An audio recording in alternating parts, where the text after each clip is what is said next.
Hello, fellow Martians. This is Mission2Mars Academy online podcast with global innovators and entrepreneurs. I am Tatiana Indina, and today we will speak about space travel, adventure, and entrepreneurship. And how those three are connected, you will hear from our guest today, who is an Icelandic entrepreneur and innovator, and an outstanding and amazing change maker in so many arenas. Gisli Gislason from Iceland is our guest today. He is an amazing entrepreneur and innovator for a number of reasons. Number one, he is a future space traveler with Richard Branson's Virgin Galactic, and he already has a ticket to go to space in the nearest future and currently preparing himself for this mission. Number two, Gisli is an entrepreneur who is very passionate about the environment, and he founded two companies, Northern Lights Energy and Even, in Iceland to make Iceland the first fuel-free country in the world. And number three, he is also a leader of a real treasure hunt expedition that aims to find treasures of the Dutch ship that sunk in 1667, which is pretty unique and outstanding story itself. So Gisli, welcome, and we look forward to hear all your amazing stories today and to get inspiration from you. Thank you. It's a good introduction. Thank you. I'm glad that you like. We were preparing for to meet with you today, and I guess my first question would be will be about space. There are so many people in the world who dream to go to space and to become a part of Richard Branson's first flight. And how did you manage to do that? Was it hard? How did you get to this point when you became a space traveler? It's actually started when I was 9. Then they put men on the moon, and I was, living here in Iceland, looking at the TV, black and white, and I thought it was amazing.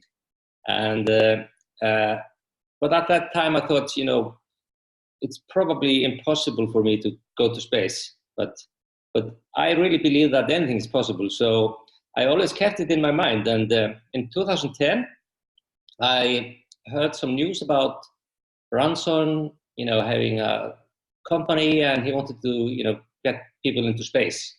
So I looked it up, and actually just got the phone number, called the ladies at the office, and they told me a little bit about it, and then they sent me, a draft of a contract. It happened really fast, and I signed and sent back, and did my first payment, and then I told my wife. She was not very happy, but it was done. Oh my God, this sounds so easy. Just like that, many of us will be able to shop for space travel tickets. Like we go on the flight booking websites and book our flights to fly to next city. So very soon we hope it's going to happen with space travel, but it's still pretty expensive. How much did you pay for that ticket? May I ask you? At that time, it was like $200,000, but that was the same amount as if I wanted to get me a new Range Rover in Iceland, that would cost $200,000. So it was either go to space or buy me a car. And since they didn't even have an electric car, that choice was easy. This is amazing. So tell us, how does the preparation go? Being inside now, you're officially enrolled to this mission, and how does the preparation go? When is the timeline, and what are the practical steps actually to get ready for the flight? Actually, we meet a lot. The team that is, all the people that have bought tickets, and it's really like one big party. We meet and we talk about this, and then we go to different trainings. Like in Philadelphia, we did what do you call it? Zero gravity, where you get 3G on your face, 4.6 G, and so that's really amazing. And then we have to do a lot of preparation, and it's fun. But we have had a lot of time because there was an accident in 2014.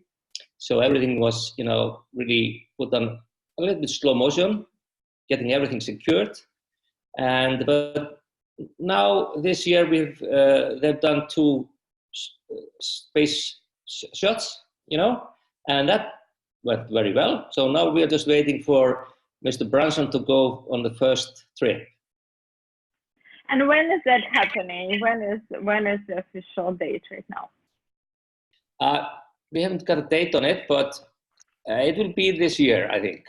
And I would predict probably the same day as when we have the 50th anniversary of the moon landing. I don't know. It was just my That my would guess.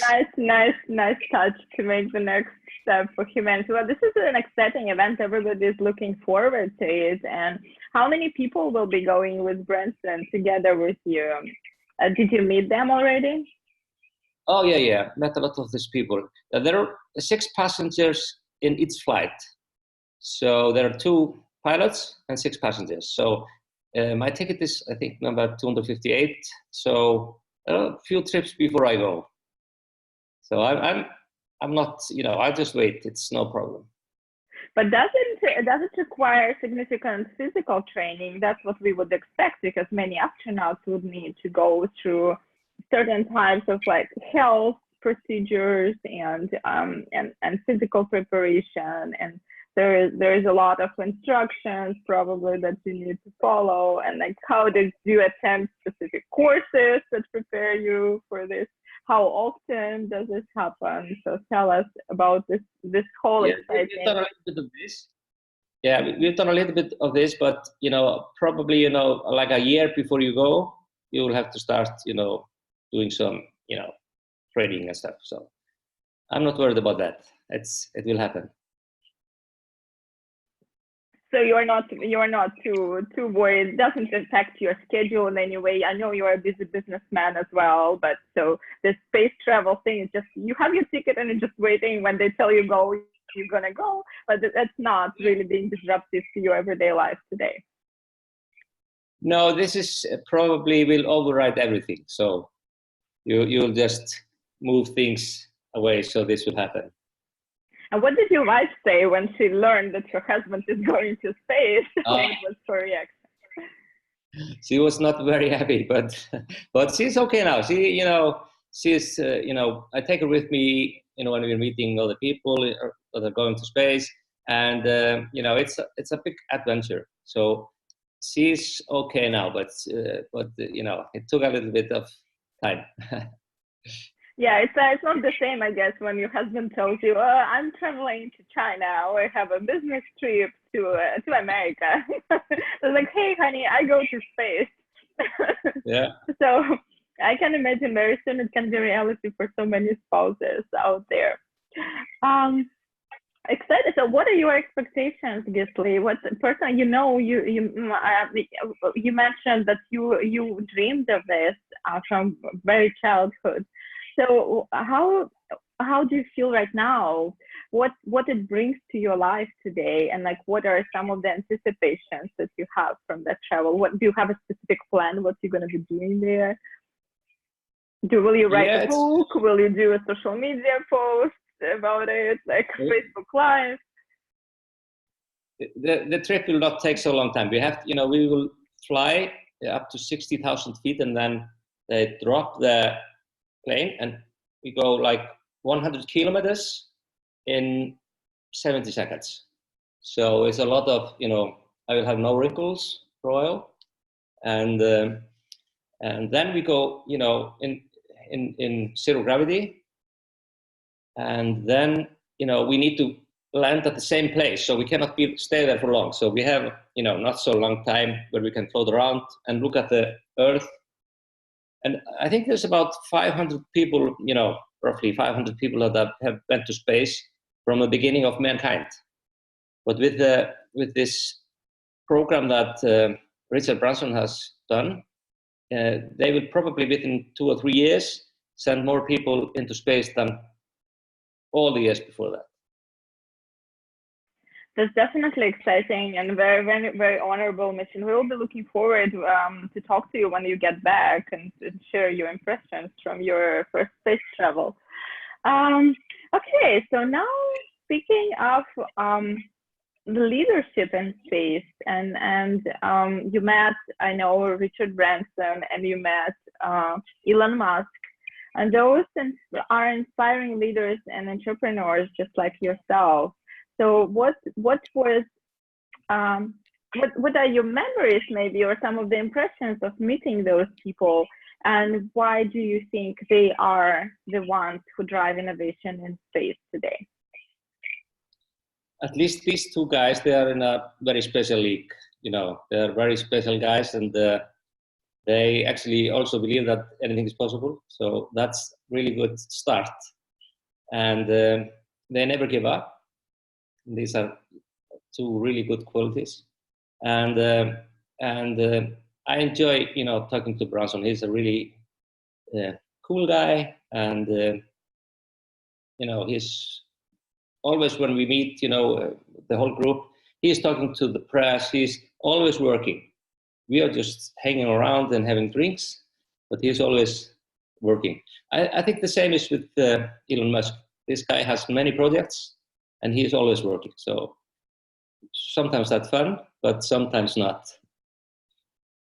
Yeah, I agree that everybody who makes an outstanding contribution to innovation in any sphere is a very hardworking person, that's for sure. But can you share some of the stories, how you met Richard Branson, how you met Elon Musk? That would be really interesting for our followers to hear, because for many of them, for many of us, still those are the figures of leaders that you do not get to see every day, and just being able for somebody to just casually chat with them and learn from them, or do business with them, is a definitely outstanding experience. So tell us your stories, how you met those two innovators. Yeah, the first time I met Elon was in 2009 on a meeting. There was an exhibition, car exhibition in Frankfurt, and I had just bought a Tesla Roadster, and you know, that was probably one of the first cars that came to Europe. And at that time, Tesla was in a rough sea. You know, there were rumors that they would go under, they would never deliver the cars, and you know, Elon was running out of money, and at that time I made a deposit for $50,000 for the car, and I talked to some guys in the office in California that were there at the time, and they remember that there was a deposit from Iceland for $50,000, and they said either, you know, they don't have any internet connection in Iceland and don't know what's happening in the world about Tesla, at least, or the guy is crazy. So maybe I was crazy, but I got the car, and I believed in the company. I believed in Elon. So then I met him first time was in Frankfurt. I wanted to buy cars for Iceland because we had this project in Iceland. We wanted to change, you know, Iceland very fast into electric cars, stop using the gasoline, and you know, we thought it was really strange importing, you know, energy to Iceland, because we had the purest energy in the world, you know, 100% green electricity from hydro and geothermal. So why should we spend our valuable, you know, currency buying oil to Iceland and gasoline? So in my mind, that was stupid, because there were already electric cars. So I wanted to get at least 1,000 Teslas to Iceland as soon as possible. But of course, that was, you know, and at that time was, you know, it took many years. It was until 2013 I got the first Tesla to Iceland. So, you know, things were really slow. But that was really a great experiment to meet Elon and talk to him. And everyone had, you know, before we had the meeting, there were some guys that were talking to me, say what I could say at the meeting, you know, guiding me through this. And I said, yeah, I I want to ask him for, I want to buy 1,000, Tesla Model S, the new car. And he said, oh, no. Don't say that. Just say you want to buy 20. Don't say 1,000. That's, don't do that. And I promised not to do that. And when the meeting started, and I sat down, and Elon was at the end of the table, and said, okay, Gisli, you're from Iceland. What can I do for you? And I said, I want to buy 1,000 Teslas from you. And he said, oh, this is the best I've heard all day. So we can never go small with Elon Musk. And I now see why you guys both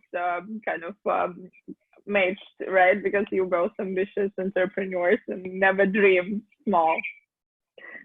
Yeah, and but it was really fun, and I remember the faces of all the guys in the room, because they specifically told me not to, talk about 1,000 cars. But even though I wanted to bring 1,000 cars to Iceland, there was a lot of hurdles on the way, and we were probably too early in Iceland. But we managed to change things that now everyone is thinking about electric cars in Iceland. We sold over 60 Teslas the first 2 years, which was really much. At that time I think there were maybe 10 Teslas in India, but we had 60 in Iceland. So it was really, really good. And that was, then I met Elon, of course, in some, events, like, when he was showing off the Tesla Model S for the first time in LA, in SpaceX, in the SpaceX building in one corner. I was there very early, and I ended up, getting into the, venue where they were going to show the car. And I saw 4 ladies standing at a table, waiting for everything to happen. And actually the guys at Tesla were really nervous. They didn't know if, there would be any people, will you have 100 or 200? They were just, didn't know. But I was, as I say, very early, but I started talking to these 4 ladies. And as it turns out, one of them was Elon's fiance. One was his mother, and one his sister, and their friend. So I was in a good company there, waiting until Elon came, and then they showed off the cars, and I got this, ride in one. It was, and we met Schwarzenegger. We were, I was talking to Elon in the outside in the parking lot when the security guards started to, strap off everything around us and told people to go. But I was talking to him, so we were there too. And then suddenly, the governor of California came walking towards us, and I was standing beside Elon. Oh, hello. So Elon started to show in the car. It was really fun. And then I met him in London and a few other places. And but in the early days, it was really easy to talk to him. He was, just mingling around. But now I think he has bodyguards. He's taking like a package, if he comes to an event, in and out. So it's a totally different story. But still, I think for Elon Musk, it was also a very significant event to meet with you, because having supporters in Iceland who would want to buy 1,000 Teslas when like the rest of the world is kind of not very excited yet. In this early history of Tesla, definitely I think that he appreciated your interest and support to his company. And we will talk a little bit, we will talk more about your companies and what you do in energy field right now, but let's just finish this part with space, with the story of Richard Branson. So what was your first meeting with Richard Branson, and how is he different from Elon Musk, right? Because they are competing. Those are one of the main competitors in the private space race that is going on today in the world. Yeah, but I don't really think they're competing. They're just doing their thing, both of them. And, but the first time I met Branson was when they were opening up Spaceport America in the Mojave Desert. If you Google Spaceport America, it's like from out of this world. It's a space station where they're going to, shoot up the Virgin Galactic spaceship, and it's amazing. It's in a middle of nowhere, and yeah, I think that was in 2010 or 2011 when they opened up its formal invitation and everything. We were there for a few days, and Branson was with us all the time, and opened up the space station and in the parties, and he's a really, really nice guy. And and then we met him. I met him up in a few other events. Even been in his like a family house in England in the countryside twice at parties, and I'm hopefully going. Everybody definitely wants to hear about those parties with Richard Branson. How were they like? All Virgin parties are perfect. It is, everything is very well planned, and I try to go to all the parties that Virgin is hosting. It's so much fun, and it's always something really special. Like we were at his family home in England, and then I think it was one of his friends or someone. He had a Spitfire, fighting plane from the World War II, one of the very few that is working with the original engine and everything. And he flew over us, it was amazing. It's always something special like this. Like, there was, when they were showing off the space shuttle itself, that was in London also, in England. Then, Buzz Aldrin came. That's spectacular. And then, I would probably going to in November with Branson and 16 other guys and girls in a safari in Kenya for a few days. Are you going to be talking about space, or there is something else, some other interests that people share? Yeah, because there's a lot of entrepreneurs that are going to space, and very special people. Some of them, many billionaires, and all the people I meet. Everyone has there's something special with them. It's amazing. So, but this trip to Kenya, there will be, I think, only 2 guys that are going to space, and of course Branson, but another, a group of entrepreneurs and innovators, and it will be fun. So amazing. Gisli, you live the most interesting life. I can only imagine how many people want to live your life today. But it's definitely a price for success. I'm pretty sure that there were certain sacrifices made in order to be there in this company of the world's biggest innovators. So if you could tell us briefly about your path as an entrepreneur. I know you are extremely successful in Iceland and globally now, and you will tell us about your companies, but every beginner entrepreneur wants to know how this all started and how you make it to this top level, right? Because there are definitely certain right strategies that need to be implemented. So we want those younger entrepreneurs to learn from leaders like you to be able to repeat your success or better overcome it. So what is your story as an entrepreneur? How it all started, and like how you got to a point where you are today? Actually, yeah, my parents, they divorced when I was 15, so I pretty much had to rely on myself, as I say. So I went to school, to the Commercial College of Iceland. From there I went to the university, and in Commercial College I met my wife, and we've been married ever since 1980.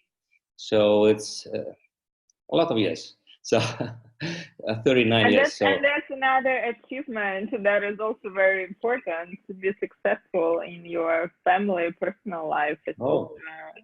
a lot of work. Definitely. You know, We'll have a separate podcast about that one. She's my best partner. But then I studied law, and when I graduated, you know, I was so strange. You know, I just opened up my own office, law office, which was very rare in Iceland at that time. You always went to some law office and practiced there, and then you took it from there. But I didn't want to do that. I just opened up my own office, and that worked very well. And I was practicing, you know, many years, and you know, did a lot of, you know, court cases, you know, both criminal and you know, so it was really very good experience. But then I got just fed up to here, and I said I have to do something else, and I started Remax, you know, Remax in Iceland. That was a totally new thing in Iceland, you know, because we had only small local, you know, real estate offices. But suddenly, you know, this giant was coming out to Iceland, and we opened up 7 big offices in Iceland in 1 year, which was amazing. And you know, in Remax even they said, "Oh, this is fantastic to, you know, get so much success in in a very short time." So, but then I was offered to get the license for Denmark, moved there, started that up, and but then I got an offer for it, for the operation, and I sold. So that was after, I think, 3 years of, you know, starting it in Denmark, which was really hard, but I was really lucky to, you know, get an offer, and I just sold out and got away. And then I came home to Iceland, and then, you know, I came back to Iceland in 2008. Then I had been 5 or 6 years, nearly 6 years in Denmark, and at that time there was, you know, building up, you know, the crisis, and in November all the banks, you know, went bankrupt, and the krona devalued about 50%, and I, you know, at that time I said, you know, hey, I must do something special for Iceland. What does Iceland have? And 2 of my colleagues or partners, we you know, saw that, you know, Iceland had a lot of cheap energy, the electricity, which was 100% green. So we started to figure out if electric cars are really coming. You know, this is, you know, in the summer of 2009. And we, especially me, I went all over the world to meet guys like Elon and, you know, in India, in China, in Europe, and other companies in the States, just to find out if this was real. Is this revolution going to happen? And I was very optimistic after being, you know, looking at all these factories, meeting all these people with, you know, really enthusiastic about it. So I came home back and said, hey guys, we have to do something. So we wrote actually a map, a plan for Iceland, how they could, you know, how we could get, you know, change everything and go electric. And the whole plan was here. This is in 2010, June 17th, 2010. We started even, and you know, electric vehicle environment. That's even, and we started to sell electric cars, promote electric cars, set up, you know, charging stations. And we were fighting the government and everyone because people thought we were just crazy. This is never going to happen. And, you know, but we didn't give up. And, but the biggest hurdle was, biggest problem was that there were, you know, electric cars were nearly twice price of, you know, gasoline car. So the first thing we had to do was to get, you know, the taxes off and the sales tax, which is called VAT in Iceland and Europe. And in June 2012, the government, you know, changed the law, so we didn't have to pay value-added tax, which was, I think, 26% at the time, on top of everything. So at that time, electric cars were a little bit more expensive than a regular car, and then we could really start selling, Teslas and all the other cars. And but if the government and everyone in Iceland, the companies, would have followed our plan, we would be in more success than Norway.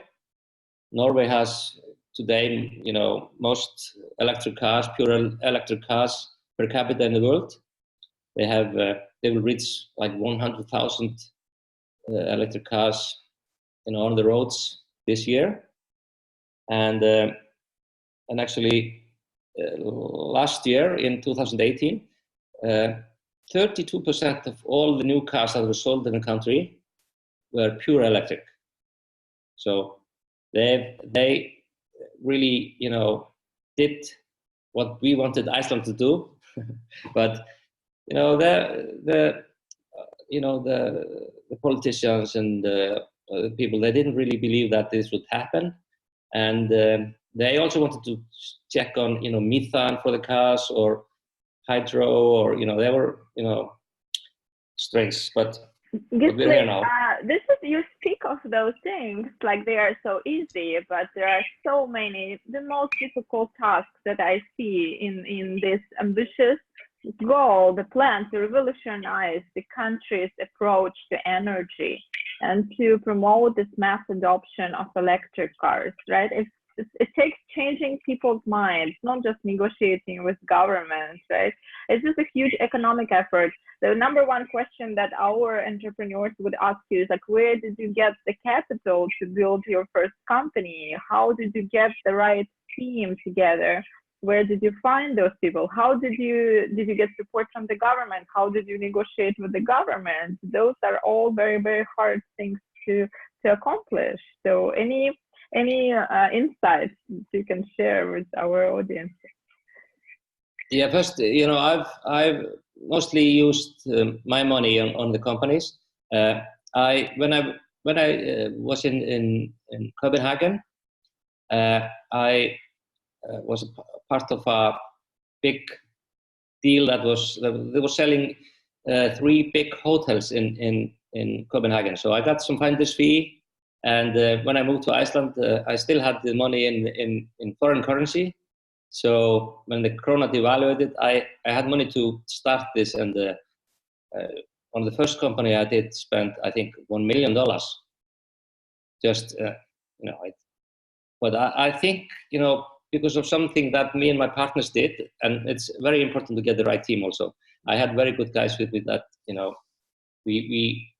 we decided that we wouldn't listen to people when they told us, this is not possible. Everyone was telling us it's not possible. This will not happen. No one is going to drive electric cars. This is so stupid. So we decided to just don't think about it. Just keep on having the meetings. And we know that in some of the meetings that we had with the big companies and the governments and the other officials, we had the meeting, they listened to us. And then, we know that when we left the room, they were going, whoa, crazy guys. But that's okay. You have to believe in what you're doing. And we did that. And I think that this $1 million that I spent on the company was good for Iceland. It changed things here. And believe me, everyone in Iceland is going electric. They want to buy electric cars. So it's a big boom in this area. And within a few years, we will not import gasoline and oil to Iceland. So that's for me really important, because this is where it's really great to be a part of the country that has those values, to care about environment, to make this transition to sustainable energy, and to be mindful about the ecology and global warming and all those things. And it's really amazing to see business people who care about those values more than they care about financial profits for their companies. What are some of the approaches that you apply to your business? What are some of the principles that you use in work, in your companies, and maybe some of the values that define who you are and that differentiate you from other business companies in Iceland? Yeah, what we have also done, and I tell my partners, and always, it's always the same. We should not let greed lead the way. So even though we can, do huge profit, but a little bit damage on the way, let's not do that. Greed is not good. And because what happened in Iceland before the crash, everyone was greedy. They thought, this will never end. This is it.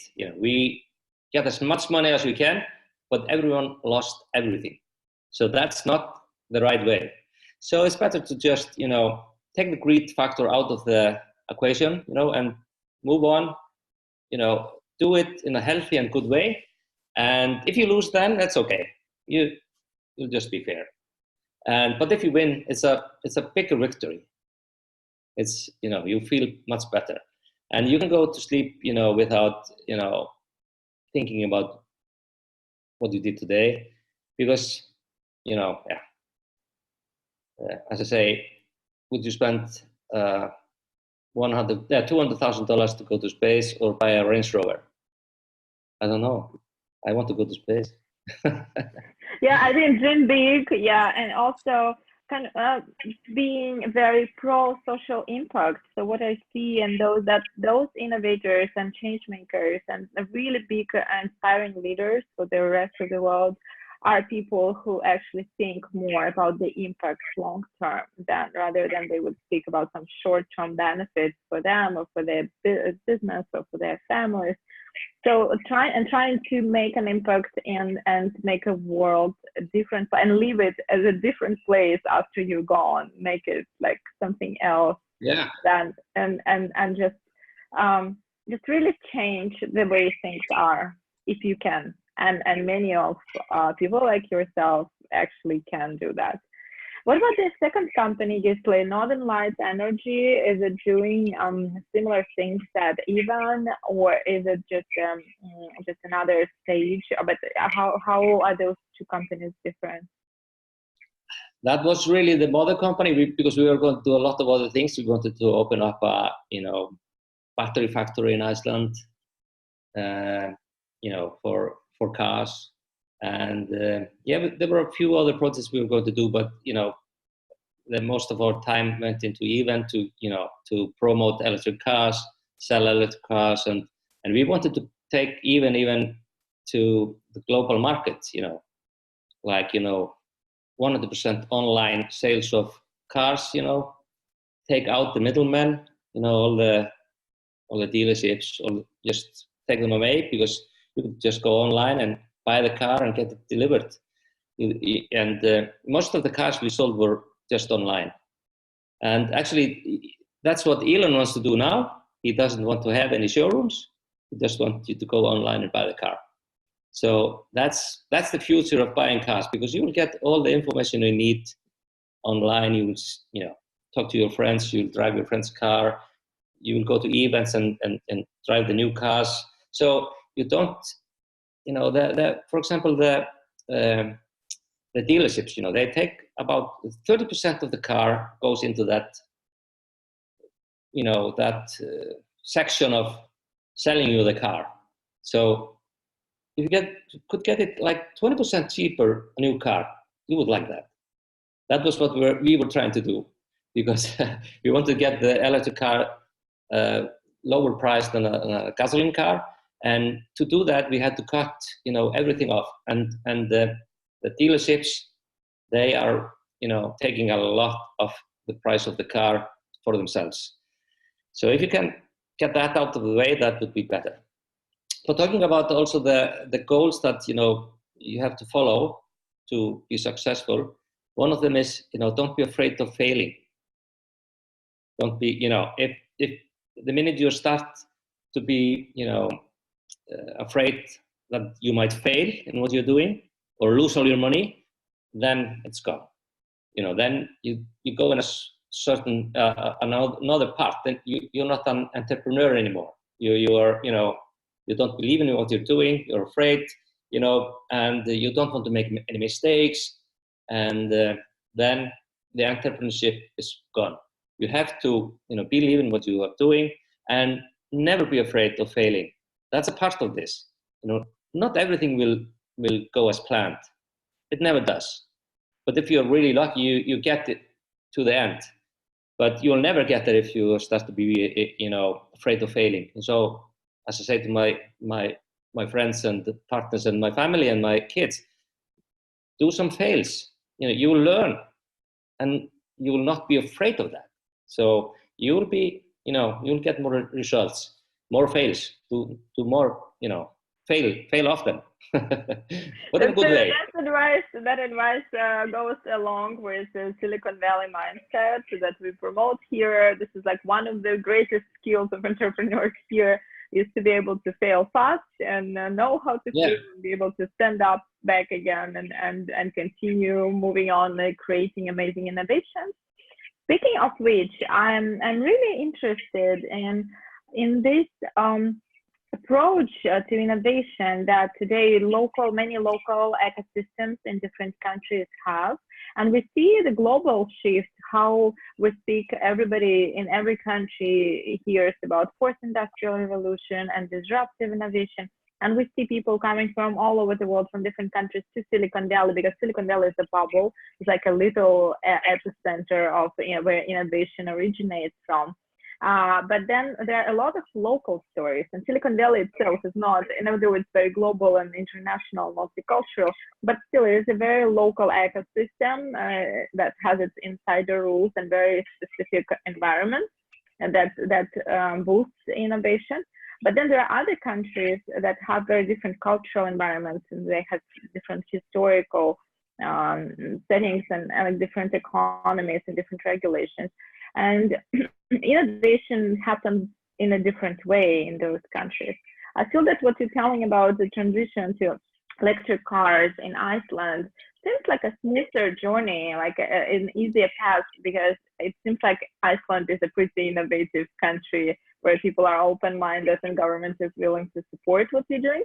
So what is your take on innovation in Iceland and innovation in general in like smaller countries in Europe, or you travel a lot, and what do you see, how this local innovation happen and what helps them, and what should be done to support those local innovators in all those smaller countries and countries that are far away from Silicon Valley?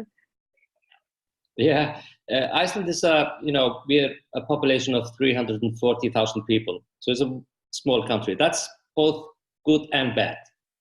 It's good in a way that, it's easy to get, two people. You can tell them what you're doing, you can raise your hand, if you do something special, everyone will follow it.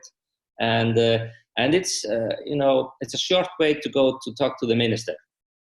You always know someone that knows the minister. So it's all these things are really good, and that's why we are often very successful in innovation, and all this. We have very creative people in Iceland. So these things all have, but on the other hand, it's the fear of failing, because this is a small island. You can't hide. If you fail, you fail in front of everyone. So that's really what stops people. If they were not so afraid of failing, they could do much more. So, but I don't care. I just do what I think is best, and if I fail, it's okay. And even though I'm in front of everyone, so but you have to practice to be okay with this. This is not something that comes naturally to normal people, I think. So. So there are good things and bad things to be in a very small country where nearly everyone knows everyone else. So, what are other innovations or like trends that Iceland has today? What